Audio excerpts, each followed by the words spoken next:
संध्याकाळी किशोरराव जेव्हा फिरून आले तेव्हा त्यांची सून त्यांना म्हणाली की बाबा, संध्याकाळच्या जेवणात तुम्ही काय खाणार आहात, कारण आम्ही सगळे बाहेर जाणार आहोत.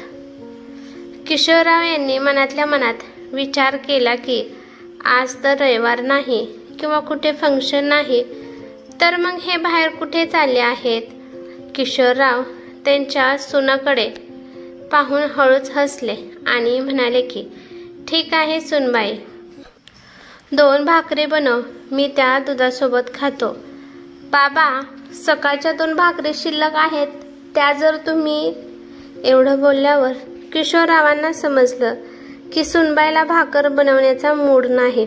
सकाळी त्यांच्या सुनेने खूप तिखट जेवण बनवले होते, त्यामुळे त्यांची तब्येत पण खराब झाली होती आणि आता पण सकाळची भाकर खाल्ली तर अजून तब्येत खराब होईल, म्हणून ते सुनेला म्हणाले की सकाळची भाकर मला पचणार नाही, तू ताजी भाकर बनव.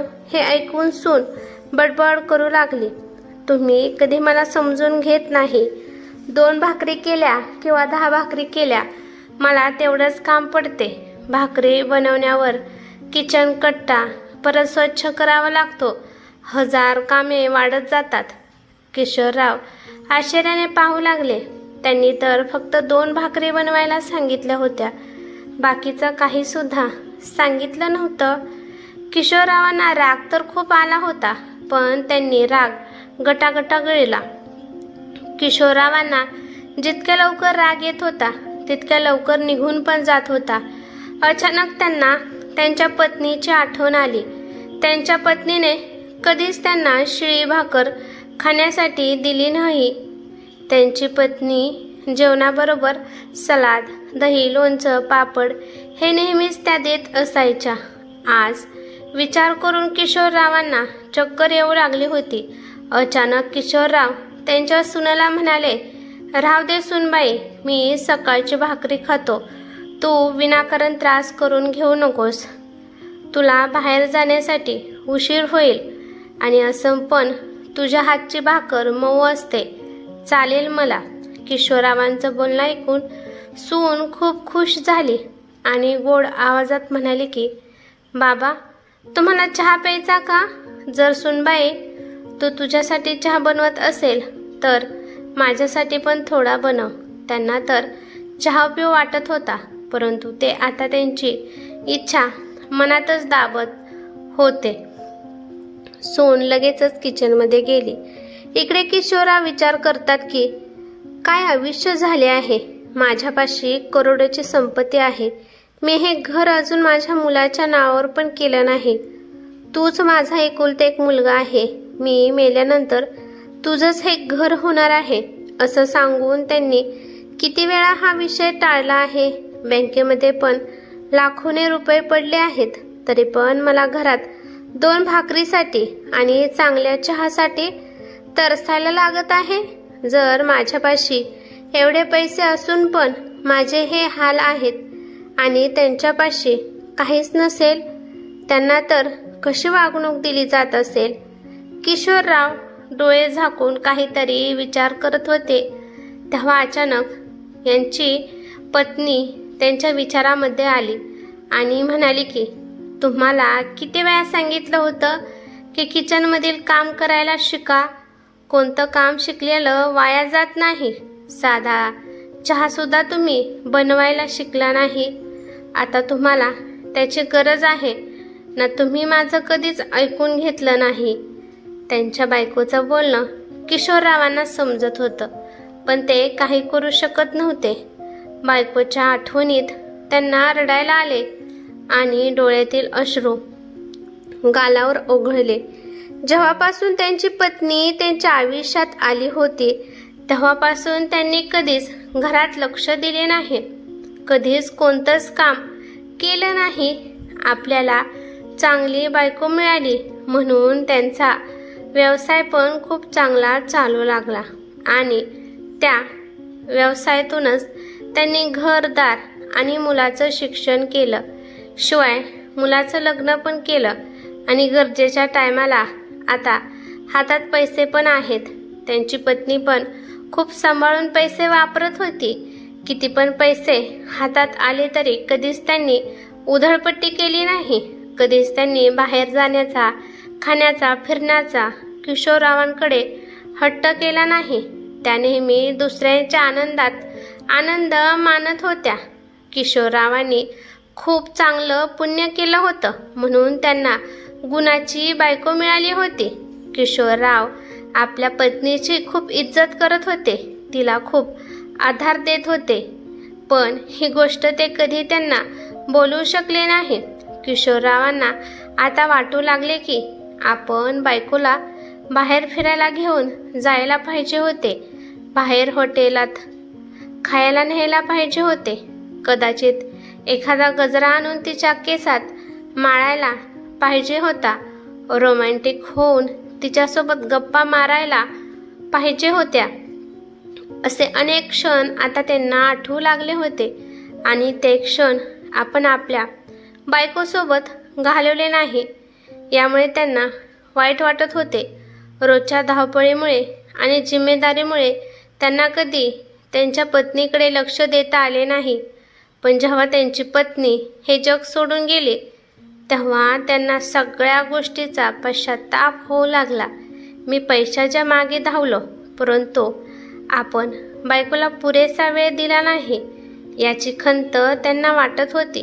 त्यांच्या पत्नीला हरिद्वारला जाण्याची इच्छा होती. खूप वेळा ही इच्छा त्यांनी बोलून दाखवली होती. पण त्यांची ही इच्छा घरातल्या जिम्मेदाऱ्यामुळे किशोरराव पूर्ण करू शकले नाही. अचानक कोणत्या तरी आवाजाने किशोरराव विचारातून बाहेर आले तर त्यांचे दोन्ही पण नातवंड ट्युशनमधून आले होते. आल्या ते दप्तर ठेवून किशोररावांकडे आले आणि म्हणाले की आजोबा चला ना बाहेर, आपण मस्तपैकी खेळू. या क्षणातच किशोरराव आनंदी राहत होते. किशोरराव काही म्हणायच्या आधीच सुनने मुलांना आवाज दिला, मुलांनो आजोबांना सोडा आणि लवकर खोलीत या. आपल्याला आज पार्टीला जायचं आहे. तुमचे बाबा आता लगेच येतील. मुले पण पार्टीचं नाव ऐकून पळतच आईकडे गेली. मुलांसोबत राहून किशोरराव मुलांसारखं वागत होते. एवढेच काही क्षण त्यांना आनंद देत होते. अचानक हवेच्या झुळूकमध्ये त्यांची पत्नी आली आणि म्हणाली की अहो थंडी किती वाजत आहे, कमीत कमी अंगावर शाल तरी घ्या. आपल्या पत्नीचे हे अनुपस्थित बोलणं ऐकून किशोरराव अंगावर चादर घेऊन बसले. तोपर्यंत त्यांचा मुलगा शुभम पण आला होता. त्यांची सून चहा घेऊन आली आणि ते चहा पिऊ लागले. चहा फक्त पित होते कारण त्याला अजिबात चव नव्हती.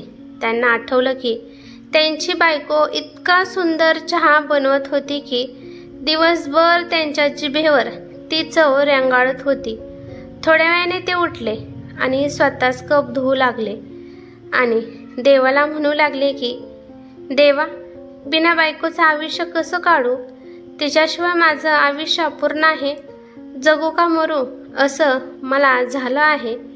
त्यानंतर किशोरराव एक पुस्तक वाचत बसले.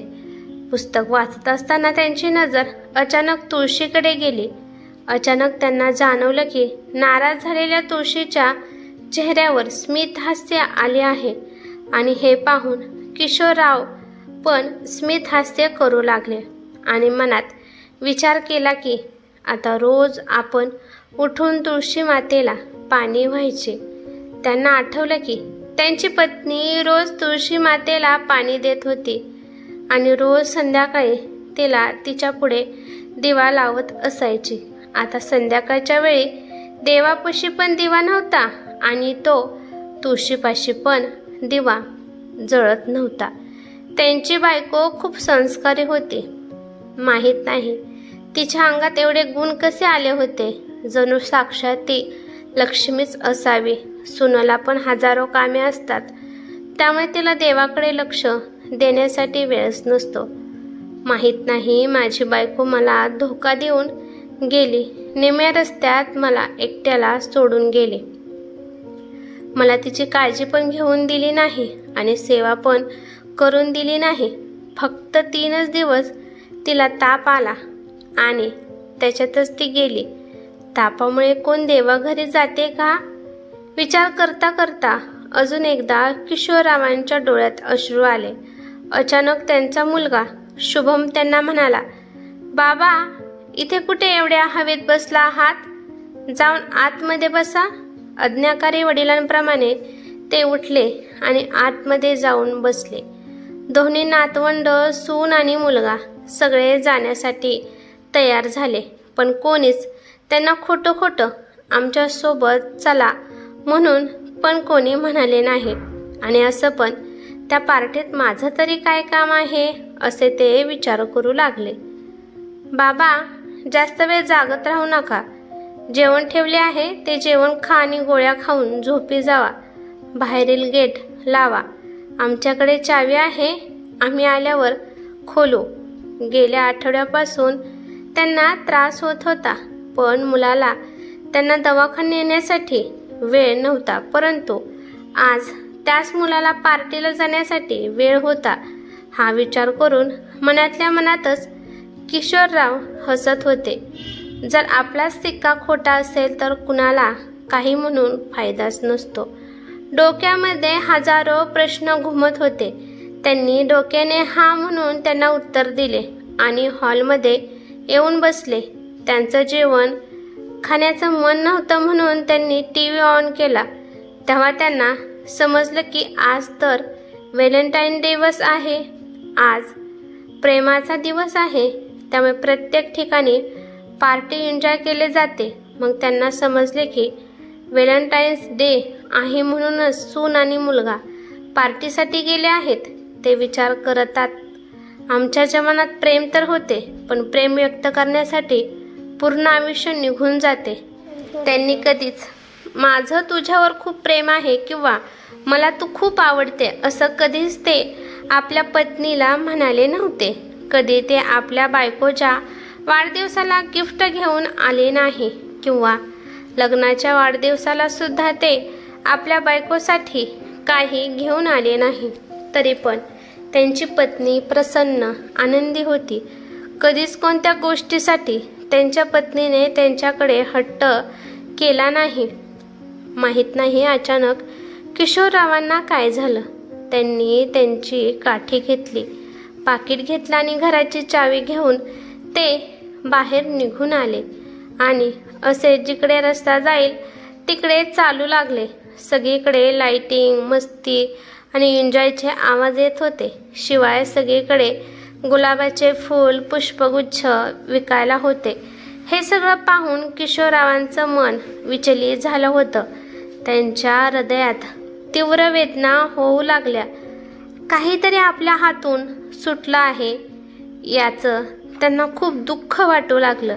वारंवार त्यांना त्यांच्या पत्नीची खूप म्हणजे खूप आठवण येऊ लागली. त्यांनी पाहिलं की आईस्क्रीमच्या दुकानावर खूप गर्दी आहे, पण त्याच्याकडे दुर्लक्ष करत ते पुढे गेले. तेव्हा तिथे फुगे विकणारी मुलगी दिसली. ती म्हणाली की आजोबा, थोडेच फुगे राहिले आहेत, तुम्ही विकत घेता का? असं म्हणून ते किशोररावांकडे बघून हसू लागली. फुग्याला पाहून किशोररावांना त्यांच्या पत्नीची आठवण आली. त्यांच्या पत्नीला फुगे खूप आवडत होते. मुलांना नेहमी त्या स्वतः फुगे फुगवून देत होत्या. फुगे फुगवत असताना त्या पण छोट्या मुलागत वागत होत्या. ते त्या मुलीकडे पाहू लागले आणि विचार करू लागले की देवाने आपल्याला घेणाऱ्याच्या नाही तर देणाऱ्याच्या ओळीमध्ये उभा केला आहे. त्यांनी खूप सारे पैसे देऊन ते फुगे विकत घेतले. एवढे पैसे पाहून ती मुलगी आश्चर्यचकित झाली, पण काही म्हणाली नाही. पैसे घेऊन ती पुढे चालू लागली आणि वारंवार पाठीमागे वळून पाहू लागली. हातामध्ये फुग्यांना घेऊन ते उभा होते आणि डोळ्यातून अश्रू वाहत होते. डोळ्यातून वारंवार अश्रू येत होते. का येत होते, कशामुळे येत होते हे फक्त त्यांच्या अंतर्मनाला माहीत होतं. पण अचानक त्यांना काय झालं काय माहीत. त्यांनी हातामधल्या फुग्यांकडे पाहिले आणि मोठ्याने आय लव्ह यू बायको म्हणून ओरडले. त्यांचा आवाज ऐकून आसपासचे त्यांना पाहू लागले, पण कोणी काही बोलायच्या आधीच ते अचानक जमिनीवर पडले. त्यांचा श्वास फुलू लागला. कोणालाच कळत नव्हतं की हे कोण आहेत. किशोरराव या जगाच्या दुनियेतील अनेक वस्तू आणि पैशातून मोह काढून ते त्यांच्या पत्नीकडे निघून गेले होते. बायको ही केवळ एक पत्नी नाही, तर ती एका कुटुंबाची आधारस्तंभ आहे. ती पतीला सुखादुःखात साथ देते, घर आणि कुटुंबाची काळजी घेते आणि मुलांना योग्य आई, शिक्षण आणि मार्गदर्शन पुरवते. तिच्या प्रेमळ आणि समजूतदार स्वभावामुळे कुटुंबात सकारात्मक वातावरण निर्माण होत असते. ही कथा कशी वाटली ते मला कमेंट करून नक्की सांगा. कथा आवडली तर लाईक शेअर नक्की करा आणि चॅनेलवरती नवीन असाल तर चॅनेलला सबस्क्राईब करा. धन्यवाद.